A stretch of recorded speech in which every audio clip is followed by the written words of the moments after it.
respetar que los recursos naturales, según la Constitución, es de la provincia. Lo que quiere decir esto, y quiero que me lo explique si es verdad o no, que si una provincia no adhiere, la empresa no va a poder instalarse. Eso es lo que yo quiero saber, si así está pensada la norma o no. Si la empresa se va a poder instalar igual, adhiera o no a la provincia, estaríamos yendo en contra del derecho de la provincia, que es la titular de los recursos naturales. No, a ver, una cuestión es el régimen de incentivo que estamos proponiendo, otra cuestión es la ley provincial que habilite o no la explotación de determinados recursos. Digamos, contra eso o sea, no hay obligación porque una empresa se adhiera al RI a que, digamos, el derecho provincial es derecho provincial, no tiene nada que ver con la potestad de la nación en ningún caso, ¿sí? Si esa era la duda, no estamos normando por encima de lo que está normado por la Constitución o por las leyes provinciales.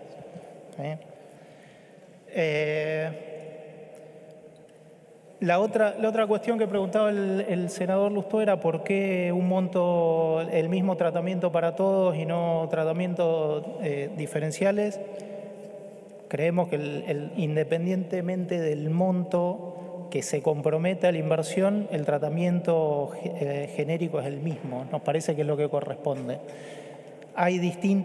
Se pueden estipular, y eso vía reglamentación, como está establecido en el proyecto, distintos montos de inversión mínima según el sector de actividad en el cual se quiera desarrollar el proyecto. Obviamente no es lo mismo un proyecto minero de cobre que una planta de regasificación o una planta industrial de cualquier otra cosa. Son montos distintos y tienen lógica distinta, y eso a través de la reglamentación se irá regulando.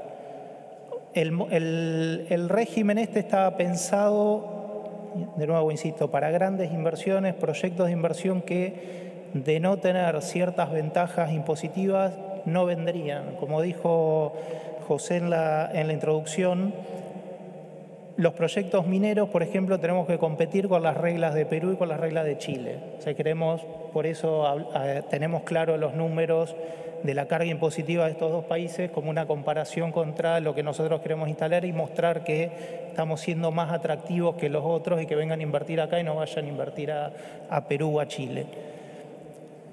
En otros casos, como las plantas regasificadoras, lo que produce Argentina en términos de gas natural es un producto que se puede desarrollar, y las plantas de regasificación se pueden poner en muchos más países en distintos lugares del mundo. El costo de esa inversión es mucho menor que la de un proyecto minero, y por eso se permite tener distintas escalas de inversión de acuerdo al sector de actividad después que eventualmente al que se quieran dirigir esas inversiones.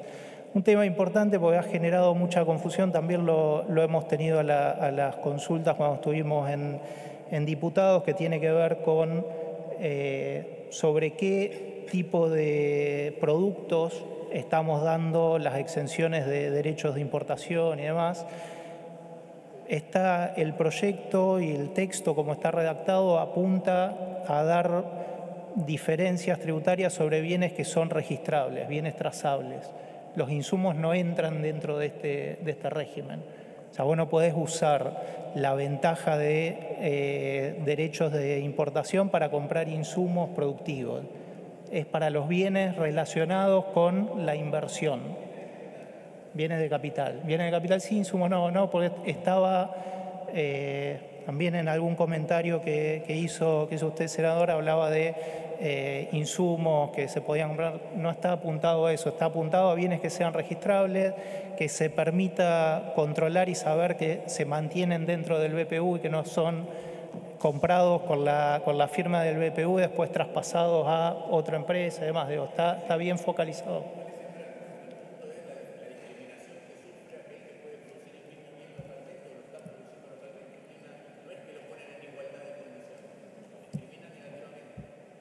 Bueno, no compartimos esa visión.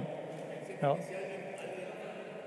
Digo, si vos no estás en igualdad de competir con el producto local que lo tenés dentro del país, no tenés que pagar costos de transporte, costos de seguro, costos de...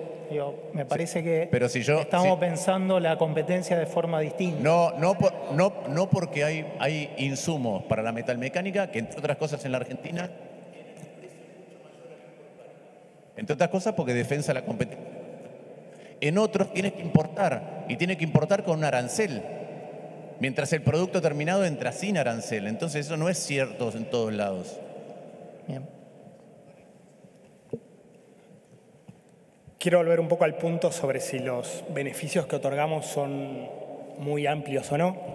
Déjenme leer un minuto un caso particular, porque la tasa tributaria efectiva por lo general difiere según la industria o el segmento. Tomemos el caso del cobre, que hoy acá hay varios representantes de provincias y salió muchas veces. Para el caso chileno, la tasa efectiva es del 38,5% para proyecto de cobre, Perú 44,3% y Argentina 51%. Pero ampliemos un poquito más, como comentó Carlos, la idea con este régimen es bajarlo del orden entre el 35 y el 40% según el segmento. Pero ampliando un poco más el espectro, yendo a los grandes jugadores mineros, hoy en Australia la tasa efectiva es de 36% y en Canadá del 34%. A esto sumado a que son países investment grade, en industrias de capital intensivo, el costo de financiamiento en Argentina es infinitas veces más alto. A su vez, Argentina es un defolteador serial, por decirlo de una manera amigable. Se ha cansado de incumplir compromisos y contratos.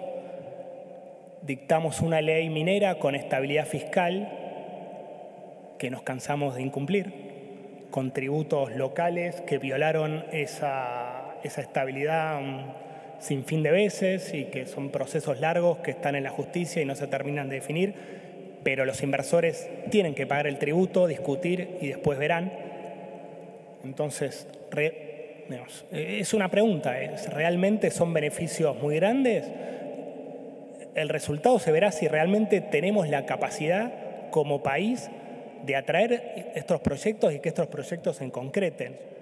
Y con respecto a los beneficios, la gran parte de estos beneficios solo ocurren si el proyecto se materializa.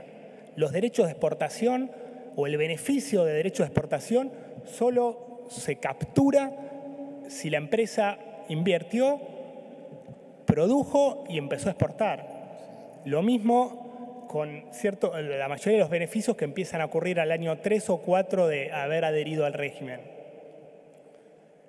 Con respecto al ejemplo del puerto, la respuesta es si alguien construye un puerto en el RIGI, va a tener exenciones o arancelarias o derecho de exportación por actividades portuarias.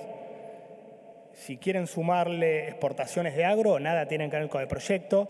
De hecho, el agro, por definición, por restricción, una de las restricciones del proyecto, y que la comenté antes, es el de proyectos de larga maduración, donde el flujo que genera esa inversión no puede superar un umbral del 30% de las inversiones. Los proyectos de agro se invierte y se cosecha y se produce rápidamente. O sea, esos proyectos por definición están excluidos. Micrófono para Martín, gracias. Primero, Martín, cabe aclarar que está en uso de su pregunta, por eso la posibilidad de la repregunta. sí, perdón, pero... Primero, el tema de la generosidad... Sí, Fernando, sí, Fernando, la repregunta sí, tranquilo. Hay dos maneras de abordar la excesiva o no generosidad. Una es, la comparás con Australia, la comparás con Canadá, la comparás con Chile, ¿sí? Y vos decís, mira, estamos llegando a un nivel similar. También me gustaría comparar lo que tiene el resto de cualquier contribuyente en Chile, en Canadá o en Australia versus el régimen que le das. En la Argentina, la diferencia entre el resto y este régimen, producto de lo que ustedes acaban de mencionar de las características argentinas, es abismal. Entonces, alguien que invierte 30 millones de dólares en una empresa mediana no tiene nada de todo esto, nada, y queda lejísimos. Entonces se generan enclaves con unas reglas que son distintas de las del resto. Esos enclaves no están integrados porque en este caso, insisto, hay discriminación para potenciales insumos locales, proveedores de insumos locales de bienes de capital. Entonces, contrariamente a generar más desarrollo en el resto, no permea. En otros países, y acá pasa con la ley minera, como bien lo mencionaste, en otros países, cuando se dieron regímenes tan importantes a sectores que son extractivistas, que no tienen contribución fiscal porque se la disipás mucho y que además no tienen integración local, después genera una contrarreforma. El caso es el cobre en Panamá. Entonces, cuando la sociedad ve como excesivos los beneficios que se da, también reacciona y entonces no generás estabilidad, generás todo lo contrario. Con respecto a los derechos de exportación, hay todo un capítulo que es a los grandes exportadores, pero si después no tienen que liquidar las divisas, no es que la Argentina alivia su restricción externa producto de generar grandes exportadores tampoco. Con respecto a lo del puerto, suponete que no exportan soja, pero suponete que ponen una planta de alimentos balanceados con la cual van a comprar una producción muy importante y que además de la planta compran el puerto. La exportación que hacen de cualquier tipo de alimento que hagan, ¿está restringida o no está restringida? ¿Paga derecho de exportación o no paga derecho de exportación? Todas estas cosas no están. Salvo que ustedes me digan, sí están y nada es como estás diciendo. Pero la diferencia que tiene estos contribuyentes grandes versus cualquier contribuyente en la Argentina es enorme. Una diferencia mucho más grande que de cualquier país, me imagino, en términos de los regímenes que promocionan este tipo de actividades y los regímenes generales. Insisto con lo de los grandes exportadores, si después no van a tener que liquidar cuál es el impacto de aliviar la restricción externa histórica de la Argentina. Y por último, este ejemplo que doy, tanto de los bienes de capital como de la elaboración de alimentos u otras cosas. Sí. Carlos, ¿respondes vos? Una respuesta para, sí, ¿cómo no? para cerrar, abonar a la discusión, si quieren. Fuimos bastante cuidadosos cuando se diseñó el régimen en que no sea más beneficioso que el régimen minero y el petrolero. No es más beneficioso que ninguno de esos dos regímenes. Hicimos la evaluación si alguien que estaba acogido al régimen de estabilidad fiscal minera se saltaría al régimen y no es el caso. Por lo cual no es más beneficioso que regímenes que ya están vigentes. Gracias, Carlos. Tiene la palabra la senadora.